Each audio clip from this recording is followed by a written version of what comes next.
Kisah cinta lansia 78 tahun nikahi wanita 32 tahun. Lulu setelah diobati, mengaku pernikahan yang keempat. Inilah kisah pernikahan lansia berusia 78 tahun dengan wanita 32 tahun viral di media sosial. Pasalnya, Kiai Topik yang merupakan warga Kawungan Ten Cilacap, Jawa Tengah mengaku jika pernikahan tersebut merupakan pernikahan keempat kalinya. Kiai Topik mungkin memiliki pesona yang luar biasa sehingga mampu untuk memikat wanita yang usianya jauh darinya. Kiai Topik kini berusia 78 tahun, sedangkan istrinya berusia 32 tahun. Keduanya memiliki perbedaan usia 46 tahun.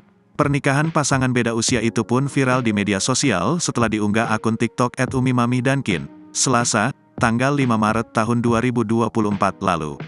Kiai Topik sendiri mengaku pernikahannya dengan wanita 32 tahun itu adalah pernikahan yang keempat.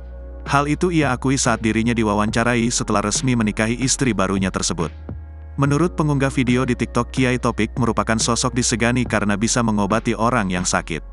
Kakek tersebut juga mengobati sang istri hingga membuat wanita itu luluh dan mau dinikahi. Kemudian, pengunggah juga menjawab sejumlah pertanyaan warganet yang penasaran dengan kisah cinta beda usia tersebut. Pengunggah menyebutkan jika Kiai Topik telah menjadi duda selama 29 tahun. Download Tribun X sekarang, menghadirkan lokal menjadi Indonesia.